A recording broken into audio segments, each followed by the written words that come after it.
Welcome back to another episode of Infidelity Tales Lab. We're thankful for your continued viewership. Before we begin, tell us, where in the world are you watching from? We love knowing our global reach. Now, let's dive into today's story. Chapter 1, Anniversary Plans. Nathaniel Nate. Harlow squinted at the email on his phone, reading it for the third time. The opportunity was perfect, too perfect to pass up.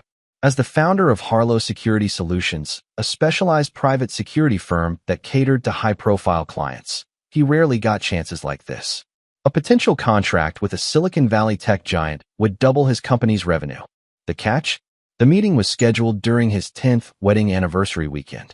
"You're still coming on Friday, right?" Vanessa's voice carried from the kitchen where she was preparing dinner. Her tone held an edge he couldn't quite place. Nate tucked his phone away and entered the kitchen of their suburban Connecticut home. At 42, he still maintained the disciplined physique of his military days. His wife, Vanessa, 5 years his junior, looked up from chopping vegetables. Her dark copper hair was pulled back in a messy bun, highlighting her sharp cheekbones and emerald eyes. "About that," Nate began carefully. Monarch Tech reached out. "They want a meeting about their international security protocols." Vanessa's knife stopped mid-chop. "During our anniversary weekend? The one we've been planning for months? The kids are already set to stay with your brother." Their children, 9-year-old Lily and 12-year-old Preston, were the center of their world. The getaway to Vanessa's family cabin was supposed to be their first weekend alone in years. "I know the timing is terrible," Nate admitted, "but this contract could take the company to another level. I can fly out Saturday morning and be back Sunday night. We'd still have Friday night and Monday at the cabin." Vanessa's expression shifted subtly. Was that relief? It disappeared so quickly Nate thought he might have imagined it. "Fine," she said, returning to her chopping with renewed vigor. "I understand." Too easy, Nate thought. Vanessa had been insistent about this weekend for months, meticulously planning every detail. Now she was giving in without a fight? Later that night, as Nate tucked Lily into bed, his daughter looked up at him with earnest blue eyes. "Are you and Mommy still going to the cabin?" "Yes, Princess. I just need to take a quick business trip on Saturday." Lily frowned. "Mommy was on the phone a lot today. She seemed happy about something." "Oh." Nate kept his voice casual. "Did you hear what she was talking about?" Lily shook her head. "She was in her art studio with the door closed. But she was laughing. The way she laughs when you tell her she looks pretty." Nate kissed his daughter's forehead, but something cold had settled in his stomach.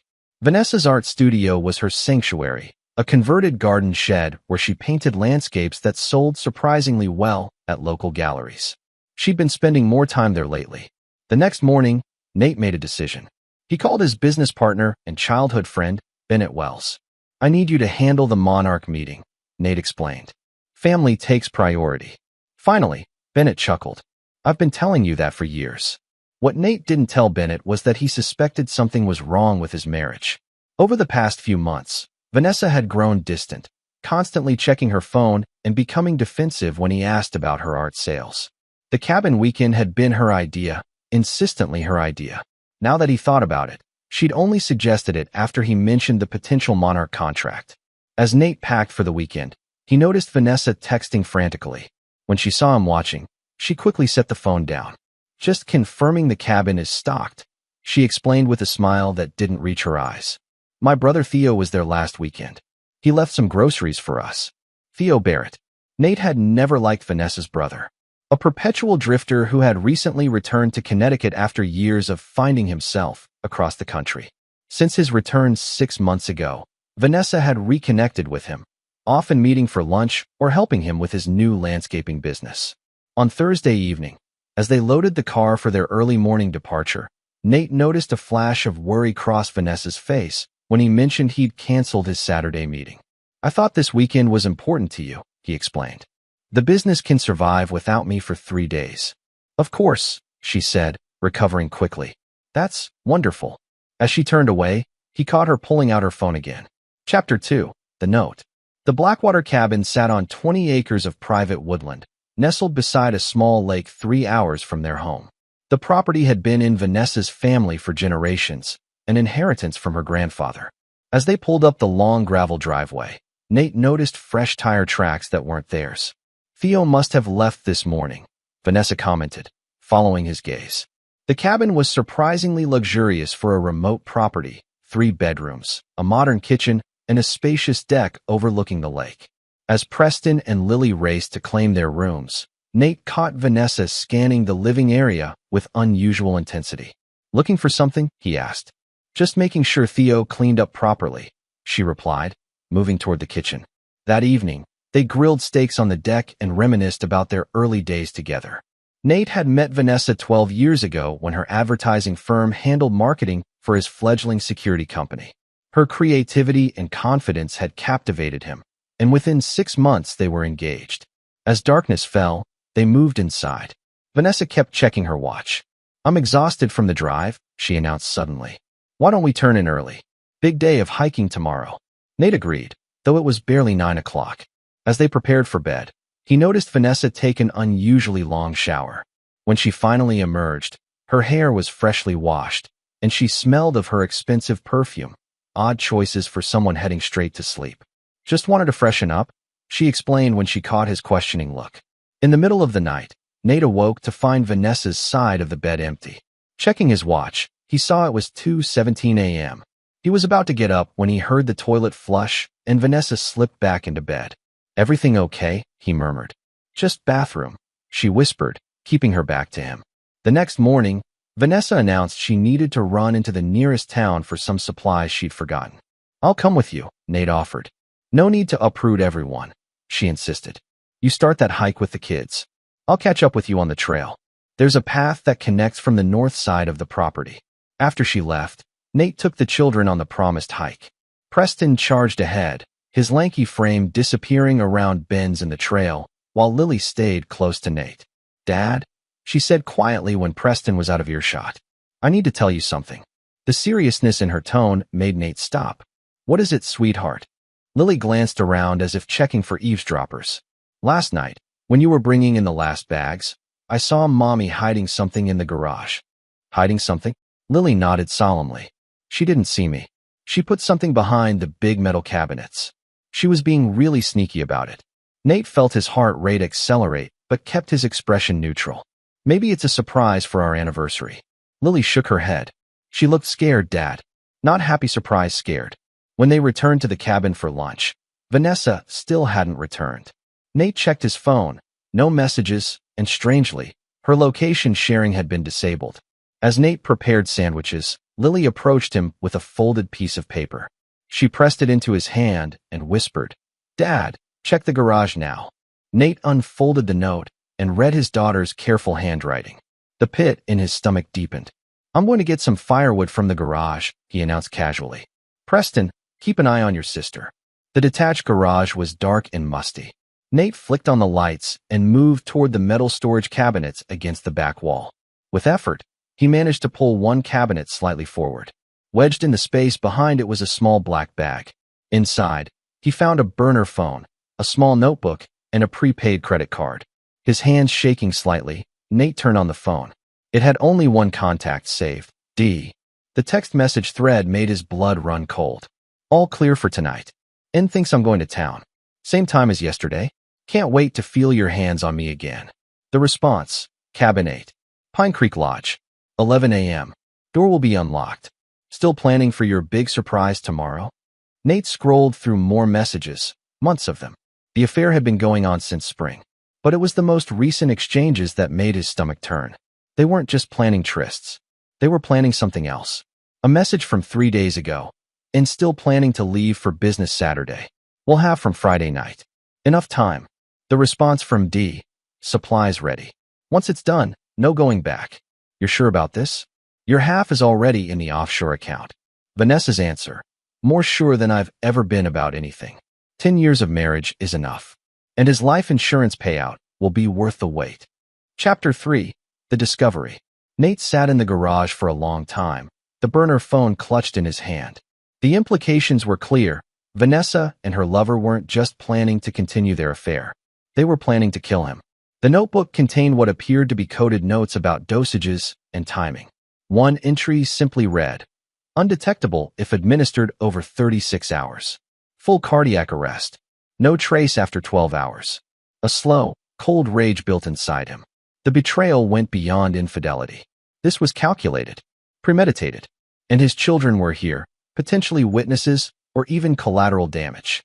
Nate's mind flashed back to his military days, to the specialized training that had made him valuable to private security firms after his discharge.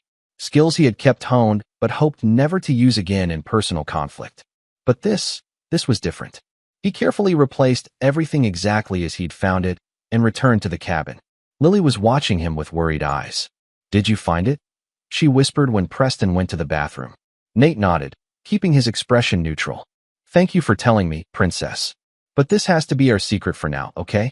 Don't tell Preston, and definitely don't tell Mommy you showed me." Lily nodded solemnly. Nate needed more information. He needed to know who Dee was. Dominic? David? The name didn't matter as much as understanding the full scope of their plan. When Vanessa returned 2 hours later, she was flushed and carrying a single bag of groceries. "Sorry I'm late," she said breezily. "Ran into an old friend in town. Got caught up chatting." "Anyone I know?" Nate asked casually. "No one important," she replied, avoiding his eyes. "Just someone from high school."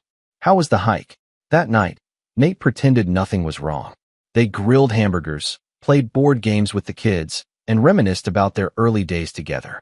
All the while, Nate was cataloging everything Vanessa did, what she prepared, what she suggested he eat or drink. After the kids went to bed, Vanessa opened a bottle of wine. "A toast," she said, handing him a glass of deep red Cabernet. "To 10 years. Nate took the glass, but didn't drink. 10 years, he echoed. "A long time to be with someone." "The best years of my life," she said, but her smile didn't reach her eyes. "Mine too," he lied, setting his glass down untouched. "I think I'll turn in early. Big day tomorrow." Disappointment flashed across her face. "You're not going to finish your wine?" "Headache coming on," he explained. "Maybe some sleep will help." In bed, he feigned sleep while listening to Vanessa move around the cabin. At midnight, he heard the soft click of the back door. Silently, he moved to the window and watched as she slipped into the woods, flashlight in hand. She was headed toward the property line that connected to the main road. Nate made a decision. He gently woke Lily first, then Preston. "We're going on a special night adventure," he whispered. "But we have to be very quiet. Don't pack anything.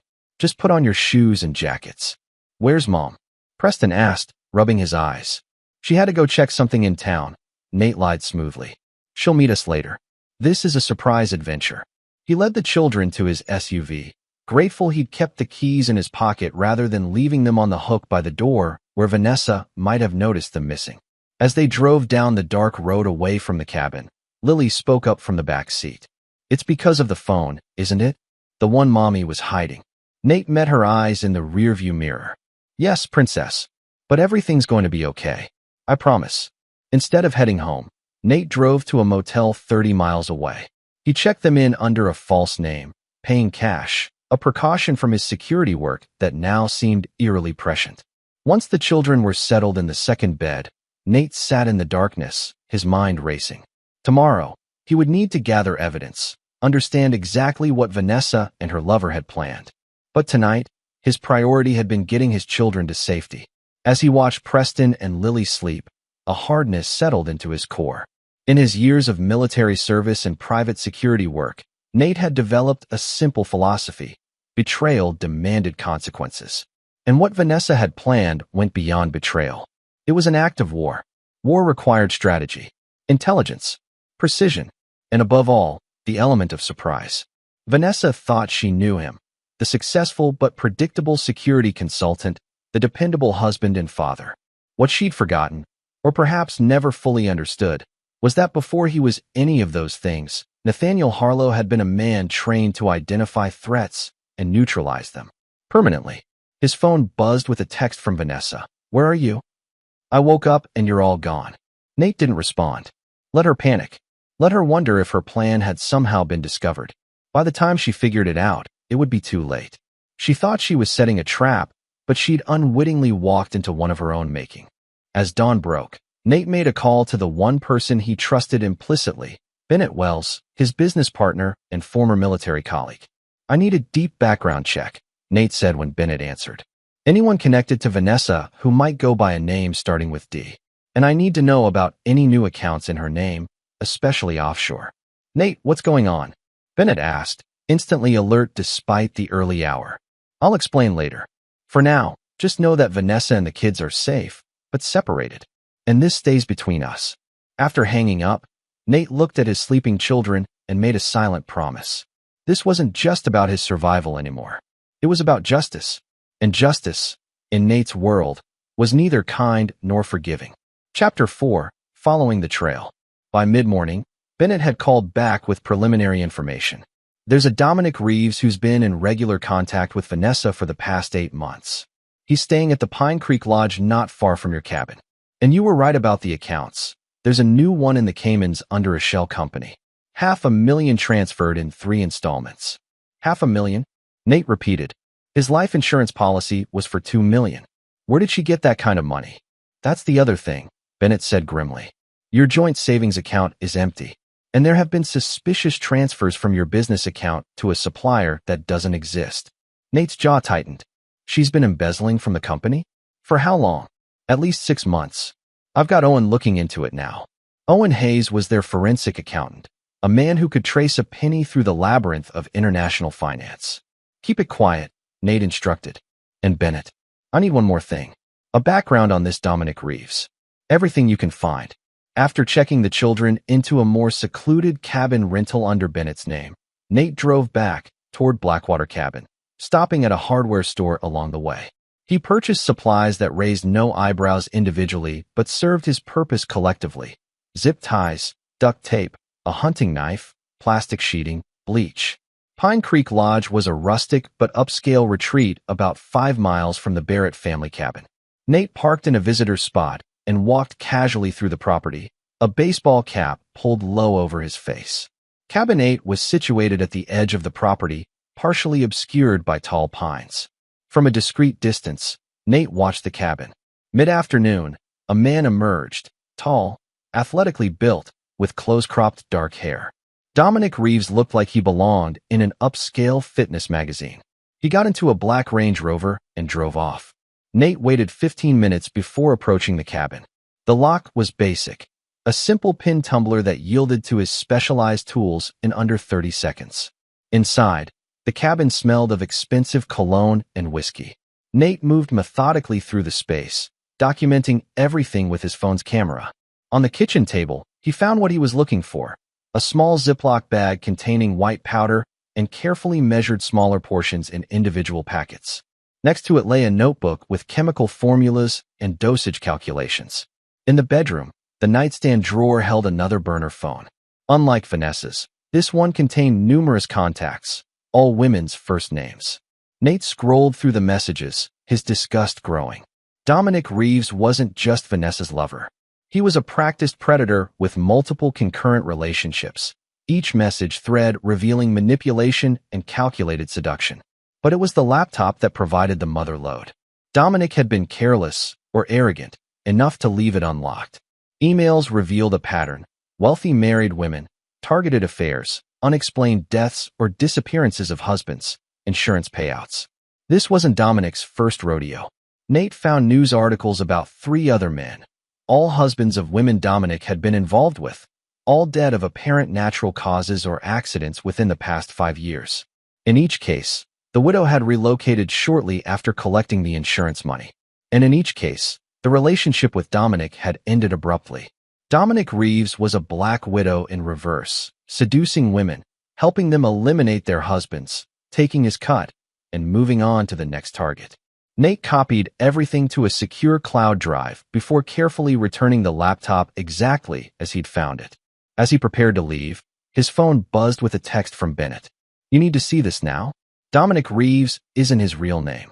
It's Dallas Reinhardt, former pharmaceutical researcher specializing in cardiotoxins. Lost his license for unethical human trials. Dropped off the grid 7 years ago. Attached was a photograph of a younger, more clean-cut version of the man Nate had just seen. Before Nate could respond, another text came through. Vanessa's brother Theo isn't in Connecticut like you thought. He's in the Caymans. Has been for 3 weeks. Account activity shows he's the one who set up the Shell Corporation. The pieces clicked into place. Theo hadn't been at the cabin recently. That had been a cover for Dominic, Dallas, to prepare the property. The groceries Theo had supposedly left were likely the initial doses of whatever they planned to use.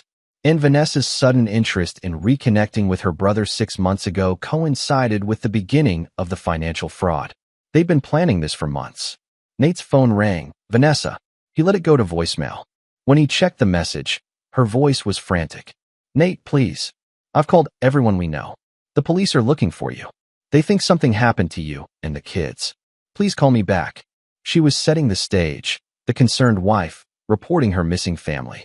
If their bodies were found later, she'd be the grieving widow who had tried everything to find them.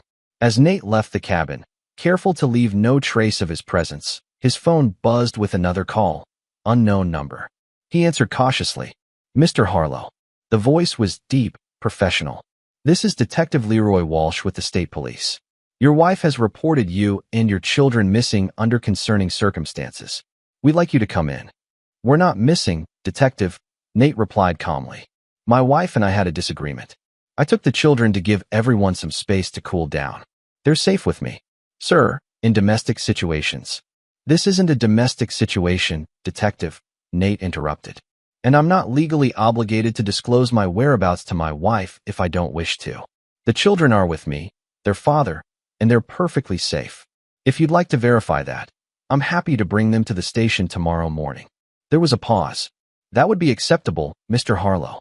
After hanging up, Nate drove to a different hardware store in another town.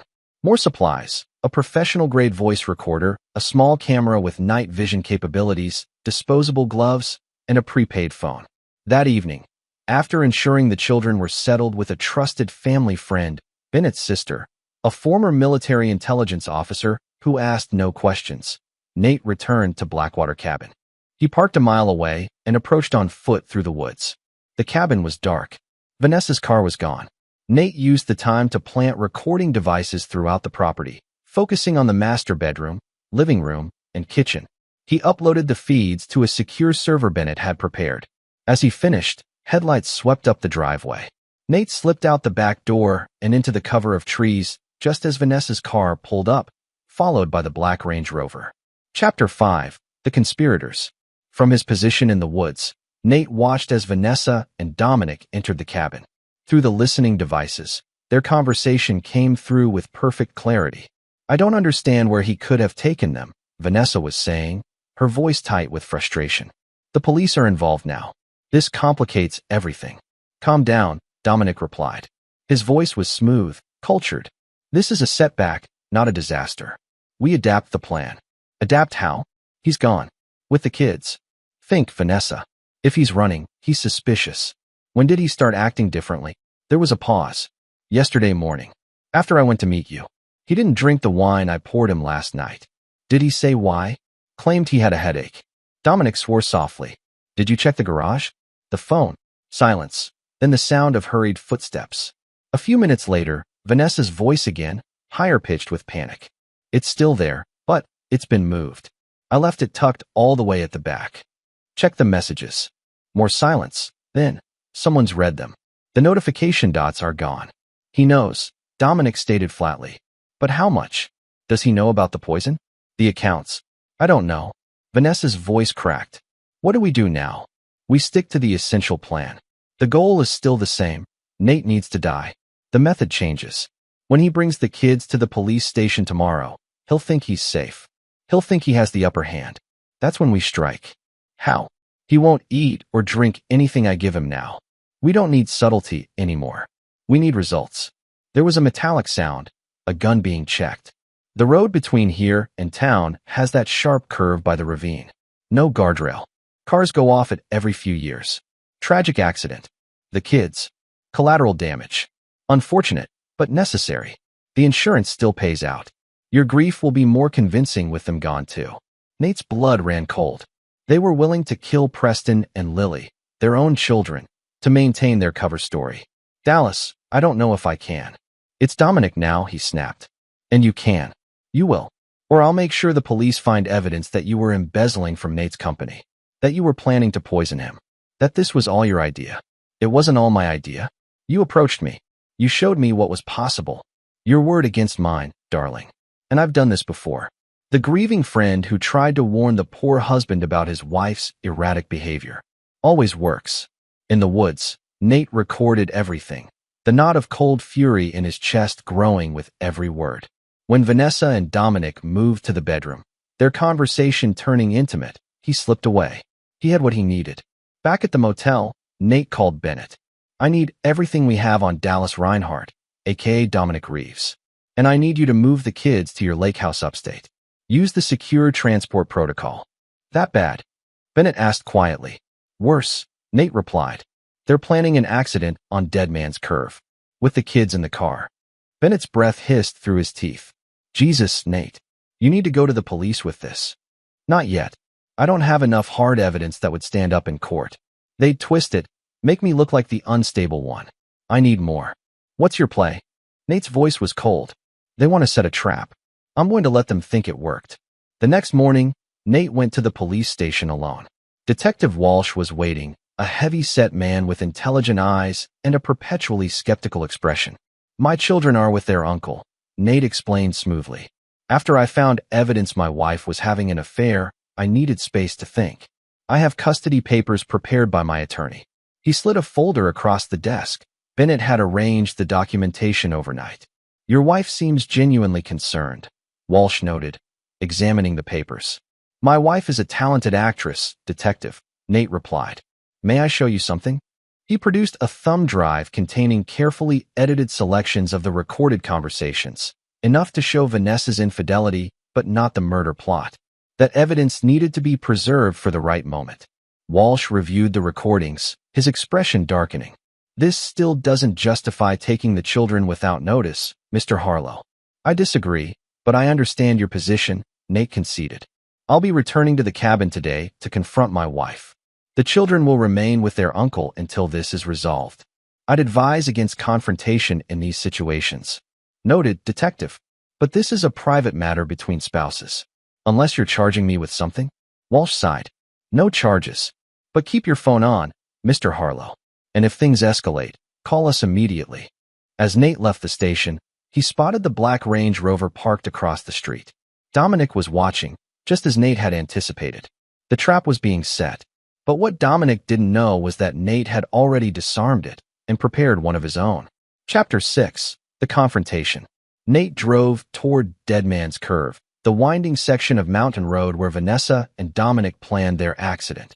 His military training had taught him to recognize ambush points, and this was perfect, isolated, dangerous, with a sheer drop that virtually guaranteed fatality. He rounded the curve carefully, watching for signs of tampering or sabotage. Nothing obvious, but his instincts told him they were nearby, waiting. A mile past the curve, Nate pulled onto a Forest Service road and parked. He replaced his vehicle's license plate with one he'd prepared earlier, a duplicate of Dominic's, and attached a small GPS tracker to the undercarriage. Then he hiked back through the woods toward Dead Man's Curve, maintaining cover among the trees. He didn't have to wait long. Dominic's Range Rover appeared, moving slowly along the road. It pulled over just before the curve, partially hidden by the tree line.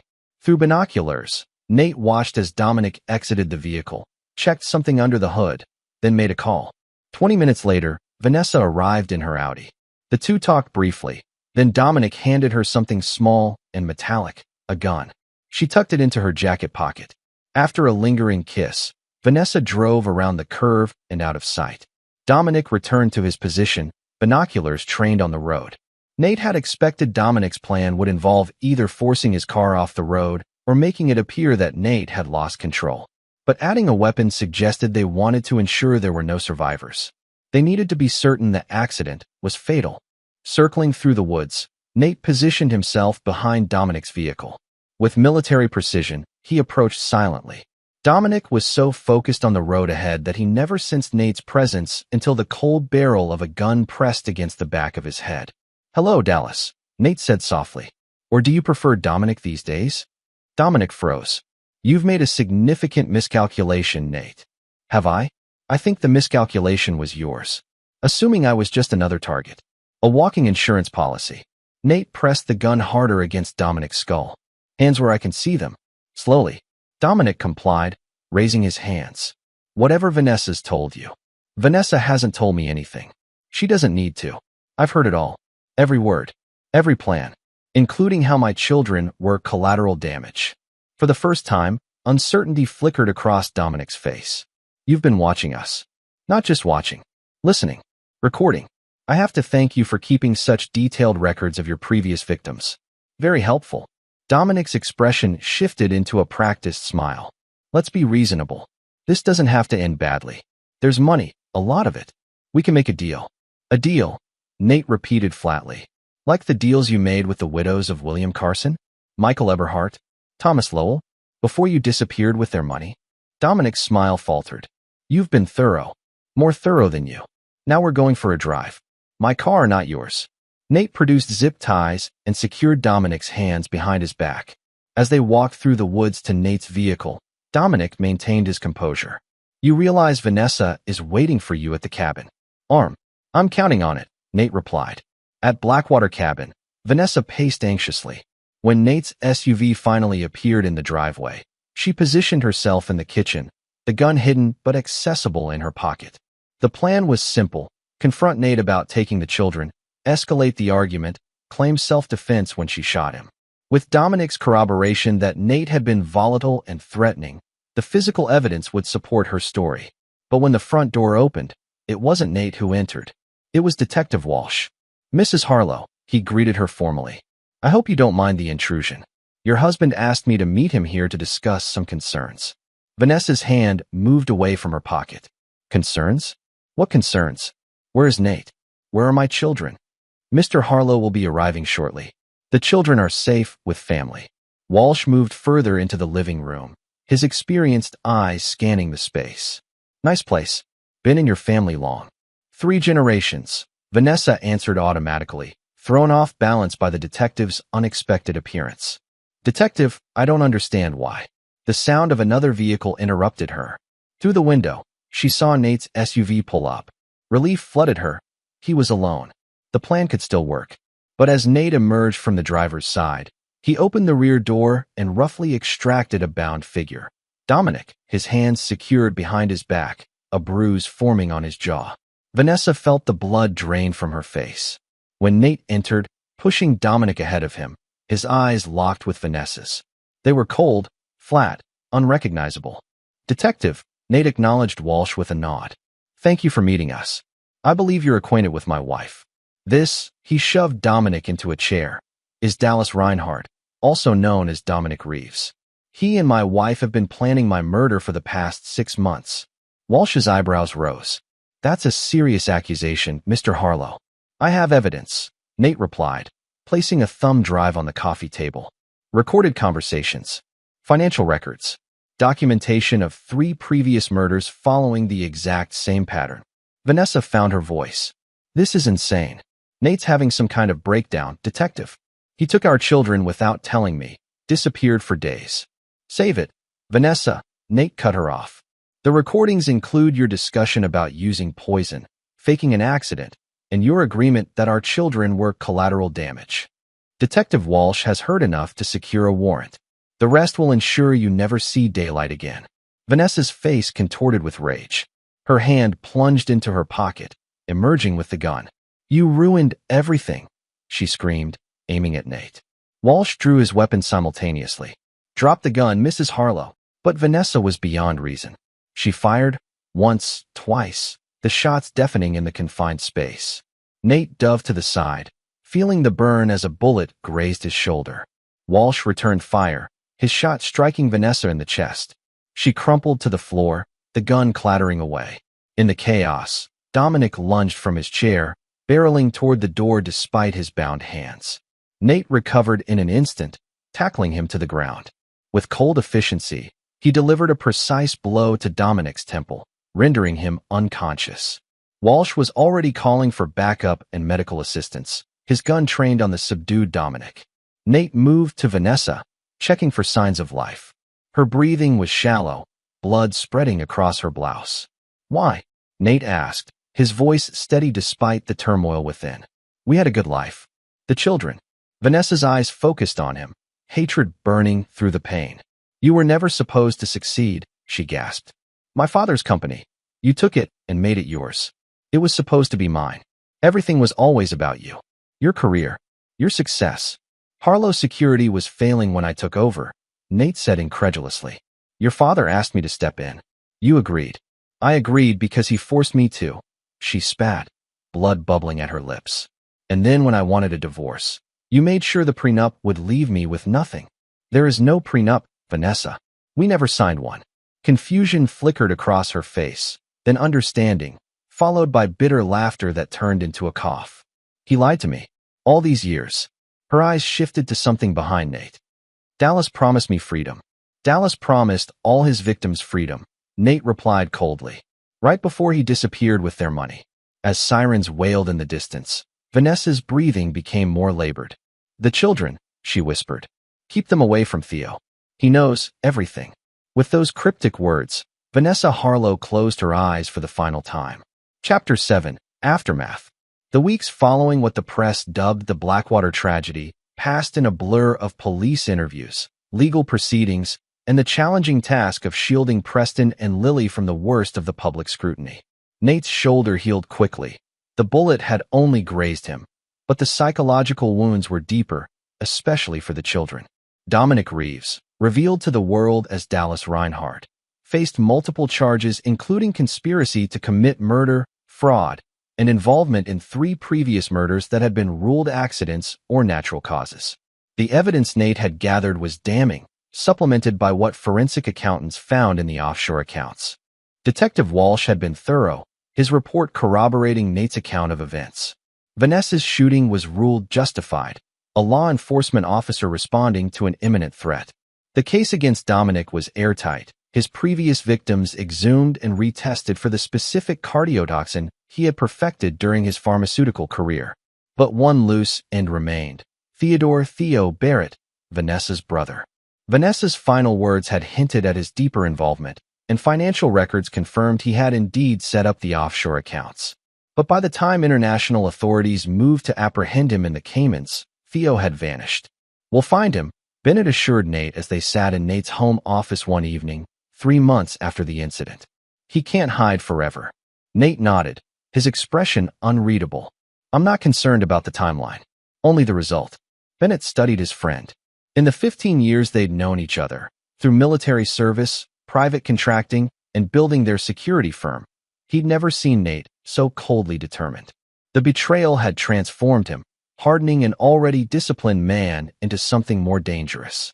The children seemed to be adjusting, Bennett observed, changing the subject. Preston's doing well in therapy.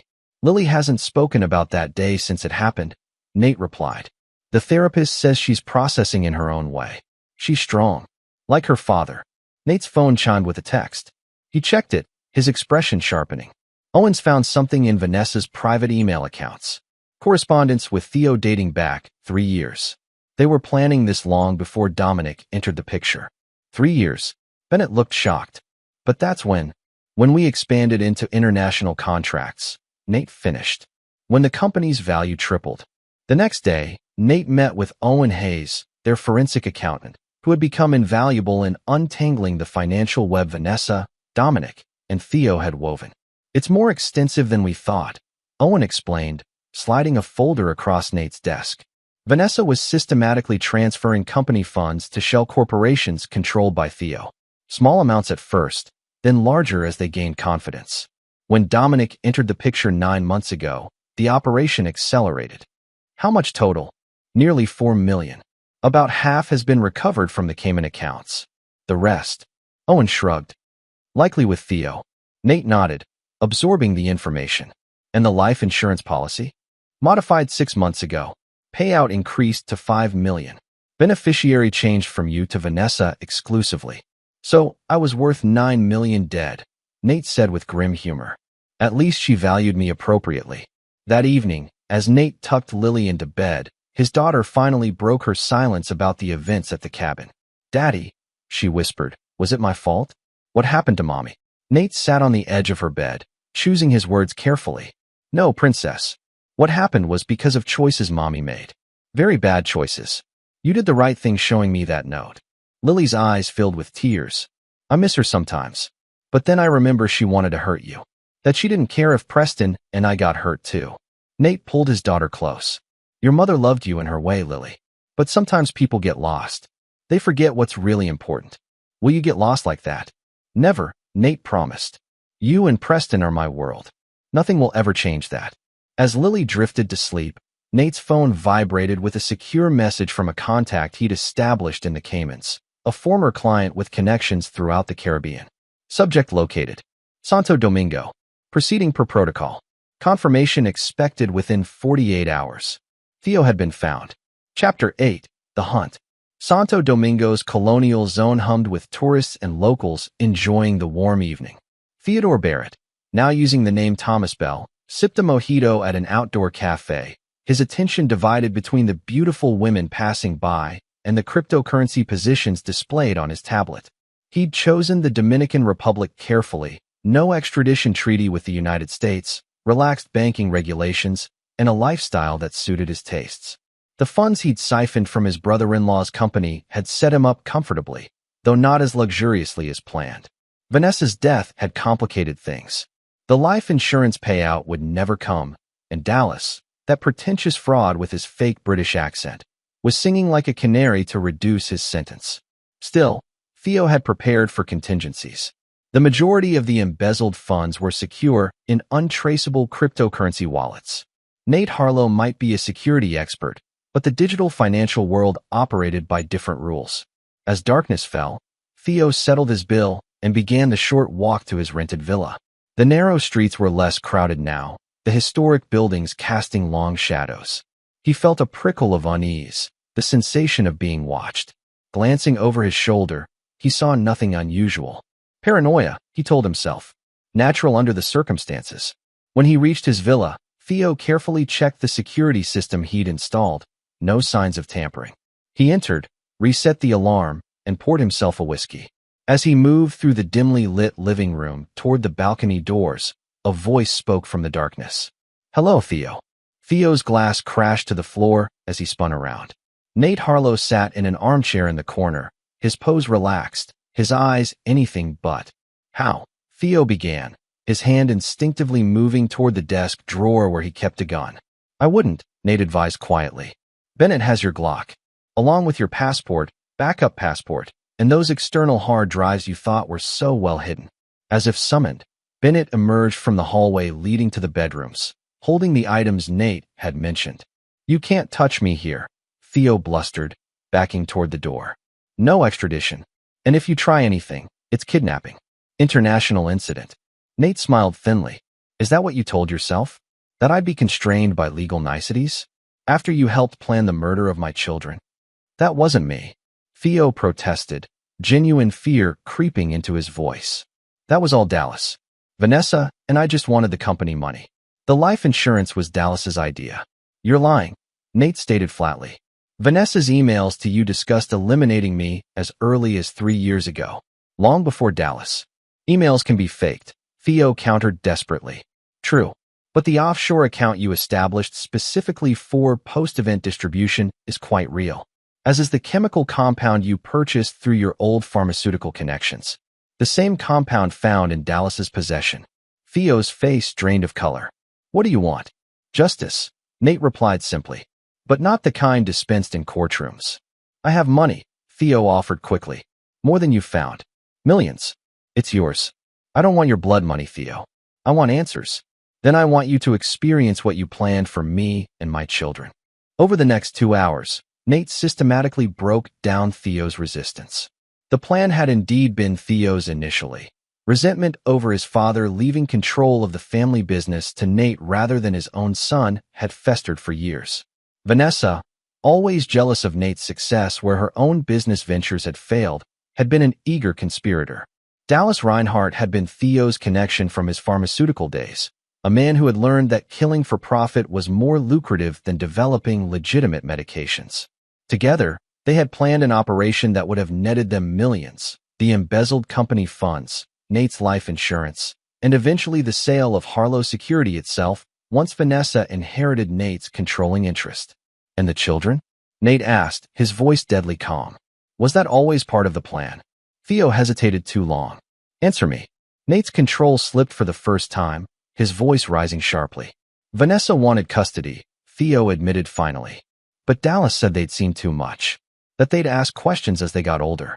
The accident at Dead Man's Curve was his solution. 3 casualties, not 1. Bennett, who had remained silent throughout the interrogation, placed a hand on Nate's shoulder, a reminder of boundaries they'd established, lines they wouldn't cross no matter the provocation. Nate nodded almost imperceptibly and rose to his feet. "Thank you for your honesty, Theo. Belated as it is. So what happens now?" Theo asked, his voice shaking. "You kill me? Dump my body in the Caribbean?" "Nothing so dramatic," Nate assured him. "Bennett, if you would." Bennett produced a syringe and approached Theo, who shrank back in terror. "No, please. You can't."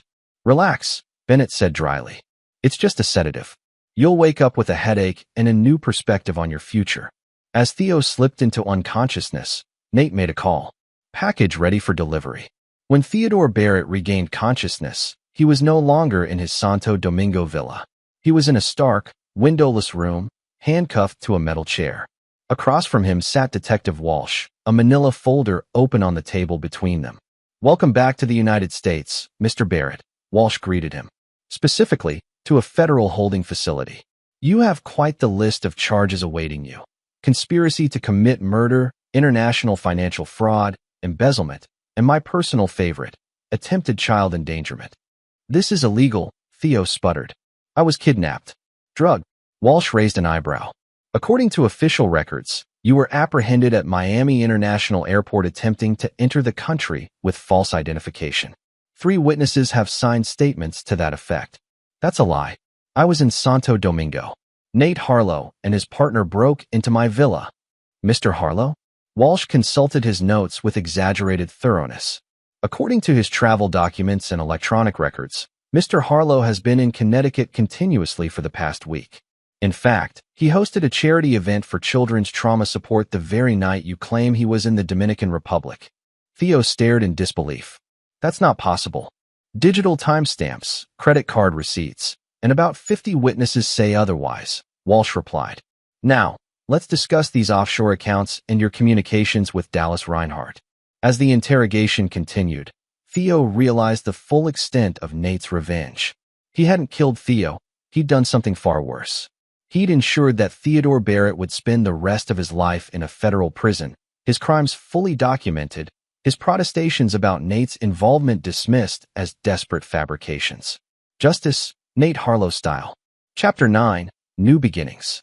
1 year after the events at Blackwater Cabin, Nate stood on the deck of his new home overlooking the Pacific Ocean. The move to California had been necessary. Too many painful memories in Connecticut, too much notoriety after the media frenzy surrounding the case. Harlow Security Solutions had not only survived the scandal, but thrived. With Vanessa's embezzlement exposed and the stolen funds largely recovered, the company had expanded its international operations. Nate had promoted Bennett to co-CEO, allowing himself more time with the children while maintaining strategic oversight of the business. Preston, now 13, had shown remarkable resilience. After initial anger and confusion, he had channeled his emotions into competitive swimming, breaking junior records and finding healthy discipline in the sport. His therapist reported significant progress in processing his mother's betrayal. Lily, at 10, remained more enigmatic. Quieter than before, she had developed a passion for chess, a game of strategy and foresight that Nate recognized as her way of establishing control in an unpredictable world. The bond between father and daughter had deepened, their shared experience at the cabin creating an unspoken understanding. The legal aftermath had proceeded exactly as Nate had anticipated. Dallas Reinhardt had received multiple life sentences without the possibility of parole. Theodore Barrett, despite his claims of being abducted from the Dominican Republic, had been convicted on all counts, his sentence nearly as severe as Reinhardt's. Detective Walsh had been promoted to captain, his handling of the complex case earning him professional recognition. He maintained occasional contact with Nate, checking in on the family's well-being. The doorbell rang, interrupting Nate's reflections. He opened it to find Marion Wells, Bennett's sister. Over the past year, her role had evolved from trusted protector of the children during the crisis to friend and eventually something more. "The kids ready?" she asked with a warm smile. As a former military intelligence officer now working in private security consulting, Marianne understood Nate's world in ways few others could. Almost, Nate replied, inviting her in. Preston's insisting on packing his own gear this time. Independence, Marianne noted. That's progress. Their weekend camping trip had become a monthly tradition, a time for the children to experience normal family activities while rebuilding their sense of safety in the world. As they prepared to leave, Nate's secure phone buzzed with a text from Bennett. Package delivered. Final confirmation received. Nate deleted the message, satisfaction settling in his chest. The package referred to the last piece of evidence linking Nate to Theodore Barrett's extraction from Santo Domingo, a video recording that could have contradicted the official narrative of Barrett's arrest in Miami. Now it was gone, the final loose end tied. Everything okay? Marianne asked, noting his expression. Perfect, Nate replied, and meant it. The past year had taught him that justice and revenge were sometimes indistinguishable, that protection of loved ones justified extreme measures, and that betrayal's only appropriate answer was consequence.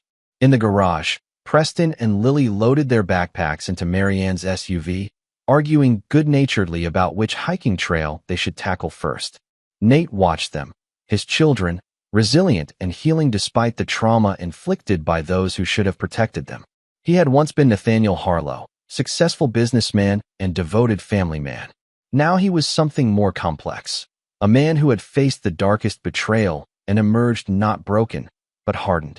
A man who had discovered that the skills he'd developed to protect others could be turned toward retribution when necessary. A man who never forgave betrayal. As they drove toward the mountains, Lily caught her father's eye in the rearview mirror. She gave him a small, knowing smile, an acknowledgement of what they had survived together, what they had overcome. Nate smiled back, his resolution unshaken. The past was settled. The future, like the Pacific horizon, stretched wide and open before them.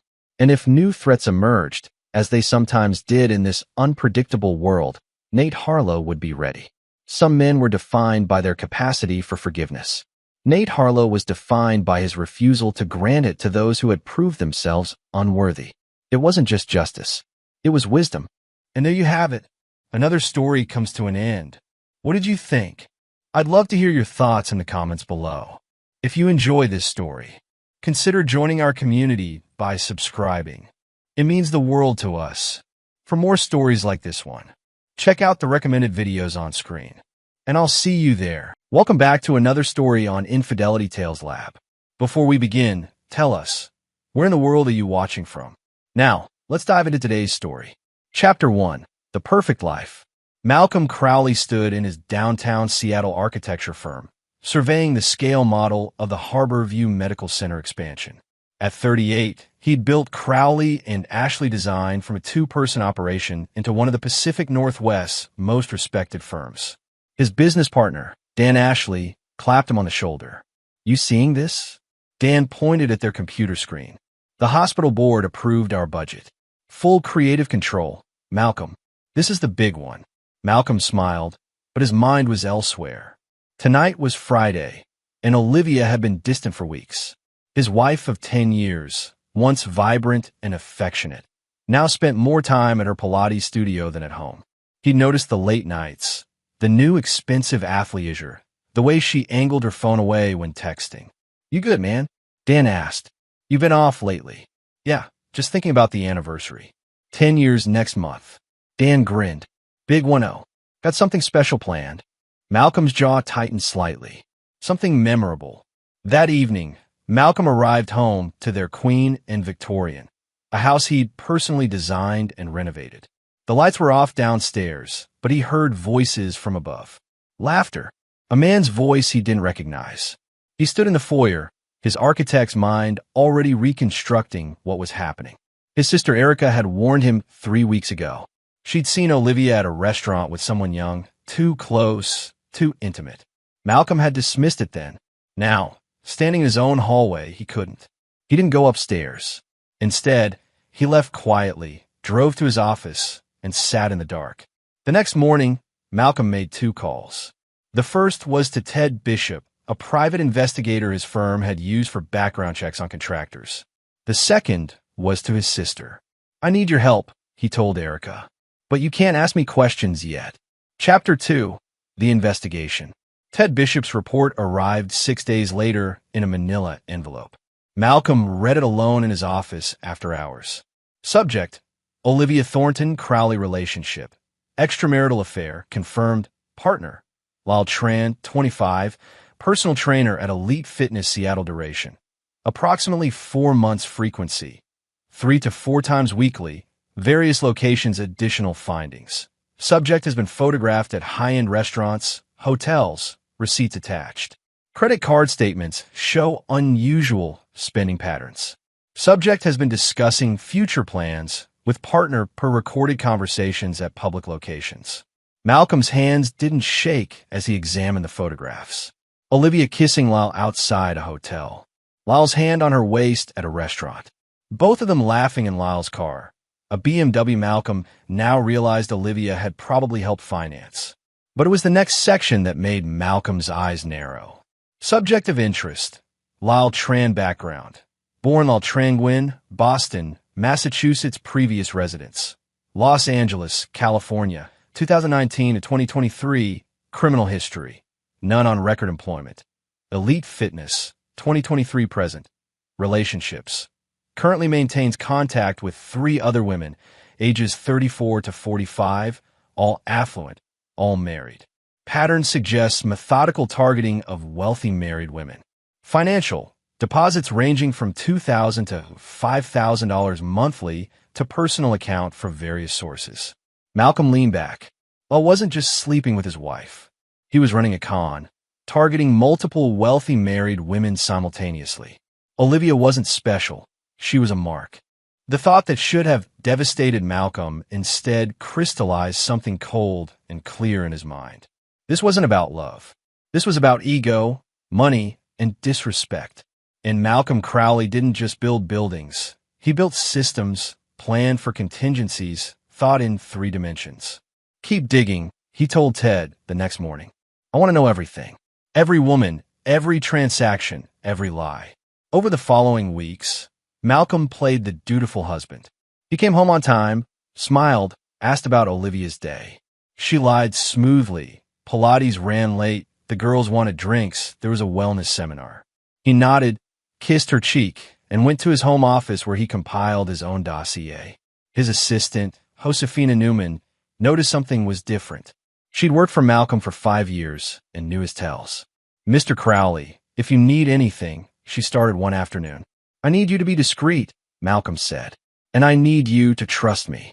Josefina nodded without hesitation. "Always." Chapter 3. Building the Plan. Malcolm's sister Erica sat across from him at a quiet coffee shop in Fremont.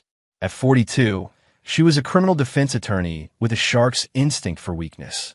"Show me what you've got," she said. Malcolm slid the folder across. Erica read in silence, her expression hardening. "This Lyle character is a piece of work," she muttered. "And Olivia—" She looked up. "Malcolm, I'm sorry.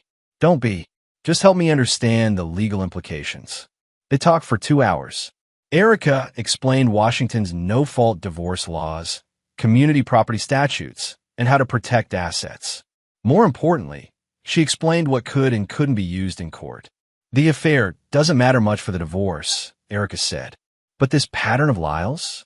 If you can prove he's essentially defrauding these women, that's different. And if Olivia gave him marital assets—" "She has," Malcolm confirmed. "20,000 from our joint savings over 4 months. Small withdrawals. She thought I wouldn't notice. That we can use. But Malcolm, what exactly do you want here?" Malcolm was quiet for a long moment. "I want them to understand what they did. I want consequences that matter. I want everyone who knows us to see the truth. That's not legal advice territory. I know, but you asked what I wanted." That night, Malcolm met with Ted Bishop again. The PI had expanded his investigation. "Lyle's got 3 other women on the hook right now," Ted explained. "There's Tracy Gutierrez, married to a tech executive. She's been giving Lyle money for a gym business investment. Then there's Amanda Booth, married to a surgeon. She bought him that BMW. And your wife. What about the 4th? Gladys Cortez. But she's different. She got suspicious last month and cut him off. I approached her carefully. She's willing to talk. Malcolm met Gladys Cortez 3 days later. She was a 41-year-old Microsoft manager, composed but angry. He told me I was special, she said bitterly, that his marriage was complicated, that he was leaving his wife. All lies. When I found charges on his credit card from dates with other women, I confronted him. He denied everything, said I was crazy. She looked at Malcolm. Your investigator said you might be able to help. I can, Malcolm said, but I need you to trust me and wait. By the end of March, 1 month before his anniversary, Malcolm had everything in place. He documented every affair, every financial transaction, every lie. He'd moved most of his personal assets into accounts Olivia didn't know existed, perfectly legal trusts established before the marriage that she'd never bothered to learn about. He'd collected statements from 2 of Lyle's other victims. But the centerpiece of his plan was still forming. Chapter 4. The Trap. Malcolm's opportunity came from an unexpected source. Dan Ashley burst into his office one Monday morning with news. You're not going to believe this. Elite Fitness wants us to design their new flagship location downtown. The owner, some guy named Bruce Driscoll, specifically requested us. Malcolm's mind raced. Elite Fitness, where Lyle worked, where he'd met Olivia. Tell me more about Driscoll, Malcolm said carefully. Rich guy, made his money in tech. Now he's expanding his gym empire. Seems legit. Why? Just curious. Set up a meeting. Bruce Driscoll was a barrel-chested man in his 50s with sharp eyes and a firm handshake. They met at the existing Elite Fitness location. I like clean lines, modern, inspirational, Driscoll explained as they toured. This is my baby, you know. I'm here most days. Malcolm watched Lyle Tran leading a training session across the gym floor. Young, handsome, performing for his client. A married woman Malcolm recognized from TED surveillance photos. Mr. Driscoll, Malcolm said carefully, how much do you know about your employees' relationships with clients? Driscoll's expression shifted. Why do you ask? Professional concern. I've designed several gyms. Client-trainer boundaries can be complicated. You see something I should know about? Malcolm chose his words precisely. I might, but I'd need to show you privately. 2 days later, Malcolm met Driscoll at a bar downtown. He brought a slim folder. What I'm about to show you, Malcolm said, involves my personal life, but it also involves your business and potential liability. He showed Driscoll the photographs, the financial records, the pattern of Lyle targeting wealthy married women who were members at Elite Fitness. Driscoll's face darkened. This son of a bitch is using my gym as a hunting ground? And it gets worse. If any of these women's husbands decide to sue, your business is vulnerable. You could claim ignorance, but the pattern is clear enough that a good lawyer would argue you should have known. Jesus Christ. Driscoll rubbed his face. What do you want from me? Right now? Nothing. Just awareness. I have my own plans for dealing with Lyle. But when I'm done, you might want to have documentation ready about his employment, his behavior, anything that protects you. When you're done, what are you planning? Malcolm smiled coldly. The kind of thing that'll make it very easy for you to fire him with cause. Chapter 5. The Setup. April arrived with unseasonably warm weather. Malcolm's anniversary was 3 weeks away, and Olivia was acting strangely, nervous, distracted, whispering on phone calls. He pretended not to notice. Ted Bishop provided the final piece of the puzzle. Lyle's been getting sloppy, Ted reported. He's been telling people, including Olivia, that he's planning something big. My source at Elite Fitness says he's been bragging about leveling up his life. What does that mean? I think he's going to ask one of his marks to leave her husband. Probably yours. The timeline fits. You've got money. She's got access to it through the divorce. And he's been positioning himself as her ticket to a new life. Malcolm felt a grim satisfaction. Perfect. Let him think that. He called Dan into his office. I need to tell you something, and I need you to trust me for the next few weeks. Dan listened in stunned silence as Malcolm explained everything. The affair, the investigation, the plan forming. Holy shit, Malcolm. Why didn't you tell me sooner? Because I needed to be sure, and I needed to be cold about this. If I told you immediately, you'd have talked me into handling it rationally. And now I need your help making sure our firm is insulated from what's coming. They worked through the details. Malcolm had Dan document everything about the elite fitness contract, making clear that Malcolm had disclosed a conflict of interest and offered to recuse himself, which Driscoll had declined. They ensured all of Malcolm's shares in the firm were documented as his separate property. They prepared for scrutiny. Meanwhile, Olivia was preparing for something else. Malcolm found a receipt by accident, or perhaps she'd left it carelessly. A receipt from Tiffany and Company for $3,000, charged to their joint credit card. He checked the date. Purchased yesterday. A gift. For him? Unlikely, given the circumstances. He called Ted. Find out what she bought. Ted called back within hours. It's a box. Just a box. High-end presentation packaging. Your wife didn't purchase anything to go in it. The pieces clicked together. Olivia was planning a dramatic gesture. The Tiffany box would make opening it, whatever it was, more impactful, more humiliating. Malcolm sat in his office, staring at the city lights. She was going to serve him divorce papers in a Tiffany box. On their anniversary. The cruelty of it was almost impressive. All right, he said aloud to the empty room. Let's make it memorable. Chapter 6, The Countdown. With 2 weeks until his anniversary, Malcolm made his final preparations. First, he met with Gladys Cortez, Amanda Booth, and Tracy Gutierrez together. All 3 women have been victimized by Lyle Tran in one way or another. I know this is awkward, Malcolm began, but we share something in common. We've all been manipulated by the same person. The women exchanged glances. Amanda spoke first. What exactly are you proposing? Exposure, Malcolm said simply. Complete, public exposure. I'm going to make sure Lyle Tran never does this to anyone again. But I need your help. He explained his plan. The women listened, and one by one they agreed. Second, Malcolm contacted Jordan Hill, an investigative journalist he'd met years ago while Jordan was writing a piece about urban architecture. Jordan now ran a popular Seattle news blog that covered local scandals. I've got a story for you, Malcolm said. But you can't publish until I give you the word. What's the story?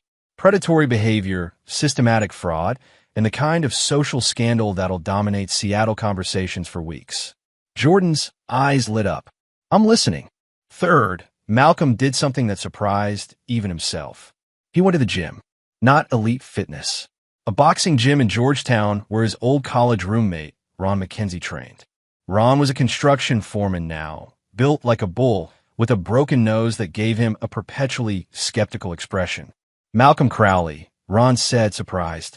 What brings you to my neck of the woods? I need to learn how to hit someone properly, Malcolm said. And I've got 2 weeks. Ron studied him. You're serious. Completely. This about that thing with your wife? Malcolm hadn't told Ron, but apparently word traveled in certain circles. Yeah. All right then. Let's make sure you don't break your hand when you do it.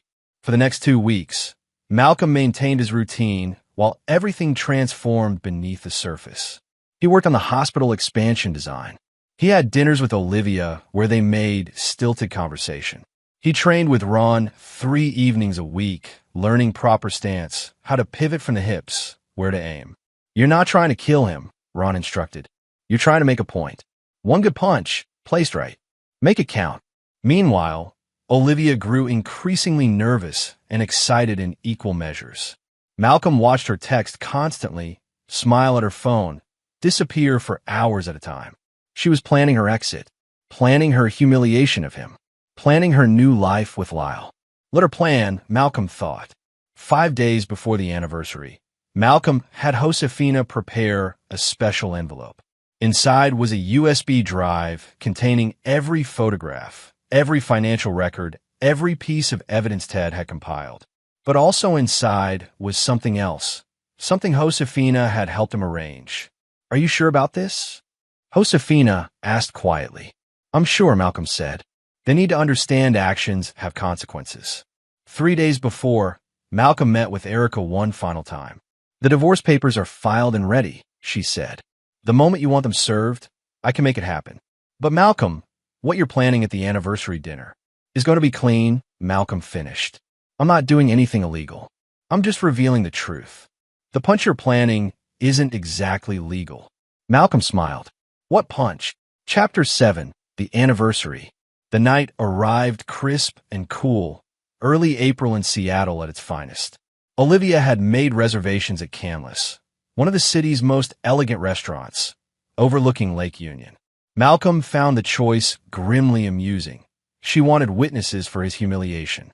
He dressed carefully, navy suit, white shirt, no tie.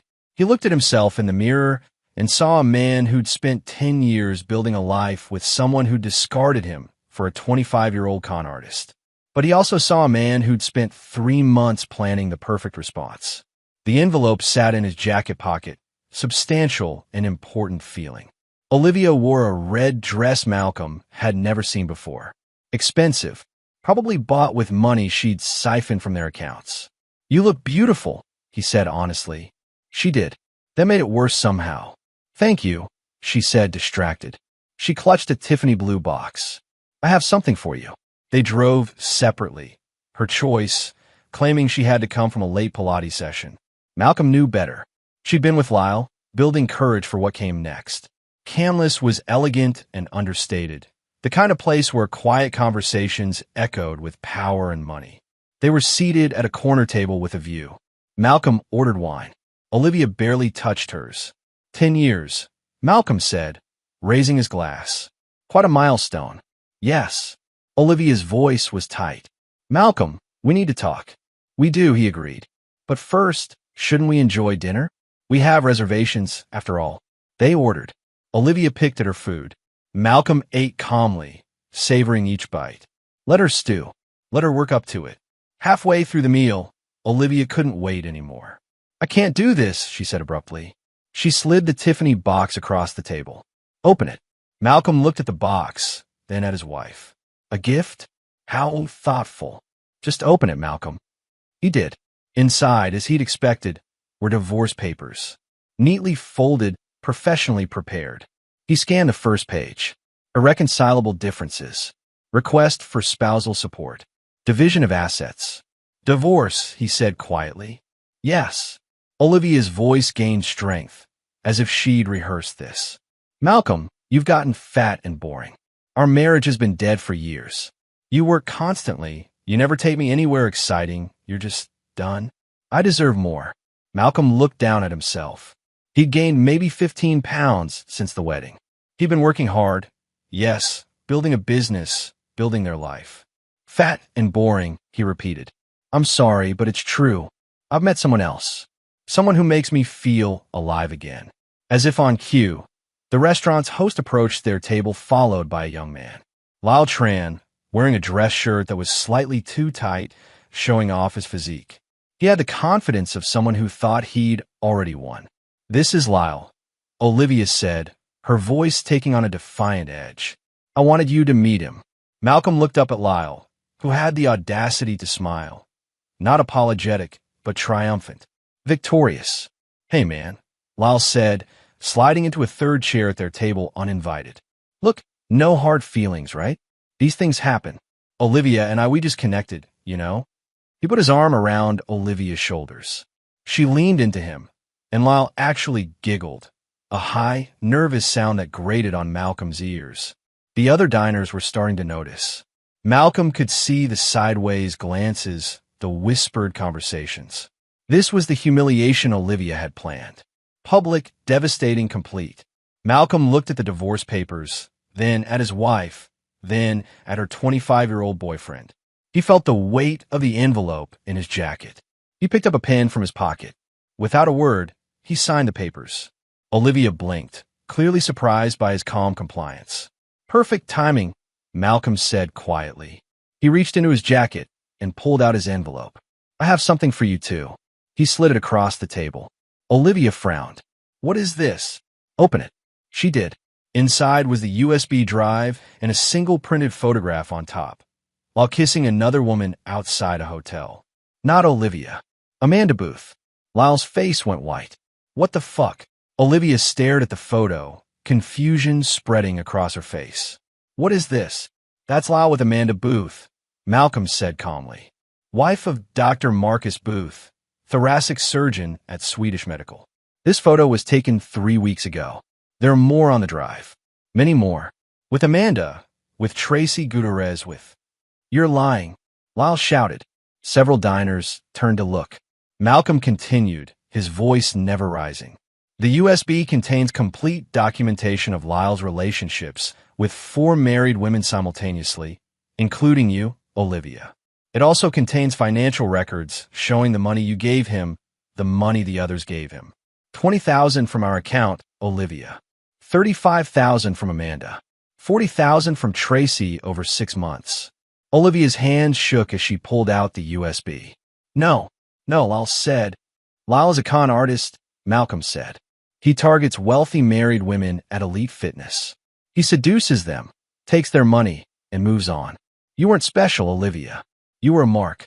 Another revenue stream. She's lying to you. Lyle grabbed for the envelope, but Malcolm was faster. He stood, blocking Lyle's reach. Don't, Malcolm said quietly, and something in his voice, something cold and dangerous, made Lyle pause. Olivia was scrolling through the contents of the USB drive on her phone now, her face going progressively paler. Oh my God, Lyle. These pictures. You said you loved me. Baby, I can explain, Lyle started. Explain what? Malcolm interrupted. Explain the BMW she bought you that you promised was for their future together. Explain telling 3 different women you were leaving your wife for them. Explain the investment opportunity that was going to make you both rich. Lyle stood up suddenly, his chair scraping. You son of a bitch. You've been stalking me. No, Malcolm said. I've been documenting you. There's a difference. Lyle's face twisted with rage and panic. He'd been exposed, his whole operation unraveling in real time. Malcolm could see the calculation in his eyes, the desperate urge to salvage something, to fight back. You think you're so smart, Lyle snarled, stepping forward. You couldn't keep your wife happy, so now you're trying to ruin. He didn't finish the sentence. Malcolm had been waiting for this, training for it. When Lyle's hand came up, whether to push him or take a swing, Malcolm never found out. Malcolm moved. Ron McKenzie had taught him well. Malcolm pivoted from his hips, put his weight behind it, and threw a single perfect punch that caught Lyle square in the jaw. Lyle dropped like a puppet with cut strings. The restaurant went silent. Lyle writhed on the floor, screaming, hands clutching his face. My jaw. He broke my jaw. Someone call the police. Please do, Malcolm said calmly. He pulled out his phone and dialed himself. I'd like to report an assault. The man on the floor assaulted me first, and I defended myself. Multiple witnesses. He looked around the restaurant. Several diners nodded. They'd seen Lyle's aggressive posture, his forward movement. Olivia was staring at Malcolm like she'd never seen him before. What did you do? What did I do? Malcolm's voice finally showed emotion. Not rage, but something colder. I found out my wife was having an affair. I investigated. I discovered she was being conned by a predator who's been systematically defrauding women across the city. I documented everything.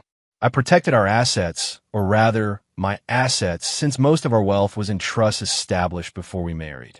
I filed for divorce first, before you could, and I made sure everyone who needs to know the truth knows it. He pulled out his phone and texted a single word to Jordan Hill. Publish. What does that mean? Olivia whispered. It means that by tomorrow morning, every major Seattle news outlet will have the full story. Lyle Tran, predatory personal trainer who targets wealthy married women. Complete with interviews from his victims, financial records, and documentation of his systematic fraud. Your name will be in there too, Olivia, but as a victim, not a villain. I made sure of that. You're insane, Olivia breathed. No, Malcolm said. I'm thorough. Chapter 8, The Fallout. The police arrived within minutes. Lyle was still on the floor, moaning about his jaw. Malcolm calmly explained what had happened. Lyle had made an aggressive movement toward him after being exposed for fraud, and Malcolm had defended himself. Multiple witnesses confirmed the story. The officers took statements. They looked at the USB drive contents, enough to see this was more than a simple assault case. One officer recognized the pattern. We've been getting complaints about something like this, he muttered to his partner. Guy targeting women at gyms. Lyle was taken to the hospital with a fractured jaw. Malcolm was questioned, but not arrested. Self-defense, witnesses, provocation. The officers took his contact information and let him go. Olivia sat in shock at the table, the divorce papers and USB drive scattered in front of her. Malcolm looked at her one final time. The house is mine. I designed and built it before we married, kept it in a separate trust. The business is mine, protected by prenuptial corporate agreements you never read. The savings account you drained? I documented every withdrawal. My lawyer will be in touch. Malcolm, Olivia started, but he was already walking away. Outside, the cool Seattle air felt cleansing. Malcolm's hand throbbed. He'd probably bruise his knuckles, but it was worth it. Ron had been right. One good punch, placed right. It had counted. His phone buzzed. Dan Ashley. Holy shit, I just saw Jordan's article go live. You okay? Erica, tell me you didn't actually punch him. Actually, don't tell me. Call me tomorrow. Ron McKenzie, heard you use what I taught you. Proud of you, brother. And then, unexpectedly, Ted Bishop. Check the news. You're going to want to see this. Malcolm pulled up Jordan Hill's blog on his phone. The article was already live, already going viral. Seattle personal trainer accused of systematic fraud, targeting wealthy married women. The article had everything. Interviews with Gladys, Amanda, and Tracy. Financial records. Bruce Driscoll from Elite Fitness announcing Lyle's termination and promising policy changes.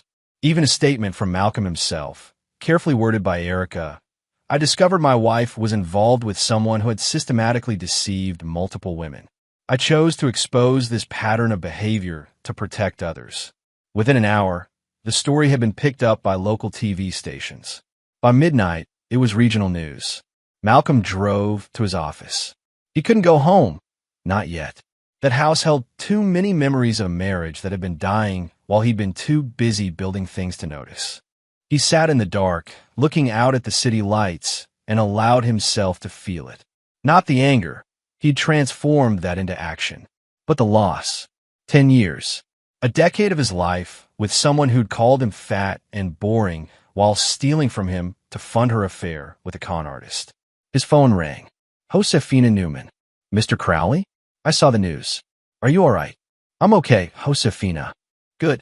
Because tomorrow is going to be complicated, and I want you to know I've already drafted responses to any media inquiries. Professional, clean, no details about the personal aspects. Malcolm felt a surge of gratitude. Thank you. That's what I'm here for. Chapter 9. New Foundations. 3 months later, Malcolm stood in the same office, looking at the same city lights, but everything was different. The divorce had been swift and ugly. Olivia had tried to fight, claiming emotional distress, claiming Malcolm had entrapped her. But the evidence was overwhelming, and Washington's no-fault divorce laws cut both ways. She got nothing from the business, nothing from his separate trusts, and was ordered to repay half of what she'd stolen from their joint account. While Tran faced multiple civil lawsuits from the women he'd defrauded. The fractured jaw had healed, but his reputation never would.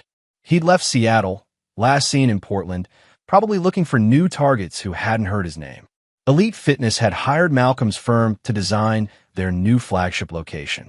Bruce Driscoll had implemented strict policies about trainer-client relationships and had become an unexpected ally.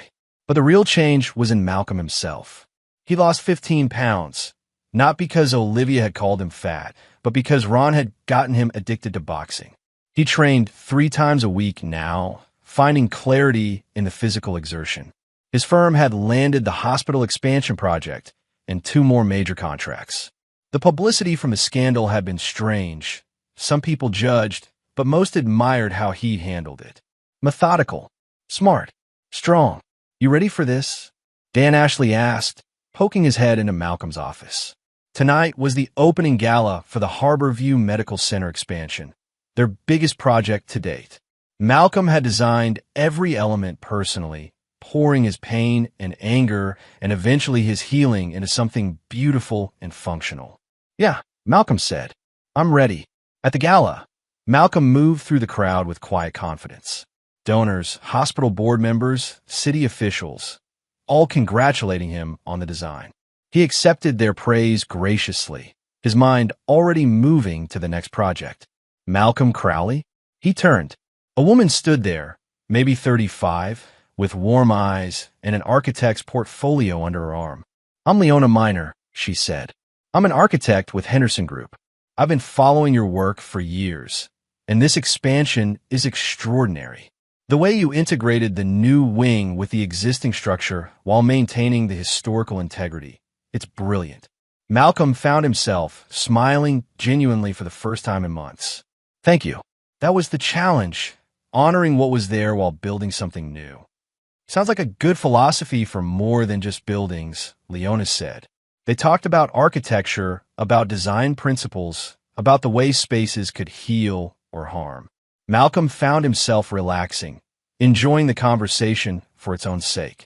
Can I buy you a coffee sometime? Leona asked.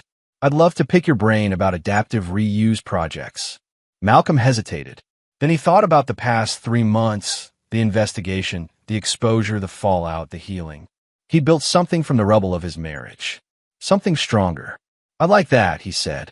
Later that night, Malcolm stood alone on the hospital expansion's rooftop terrace.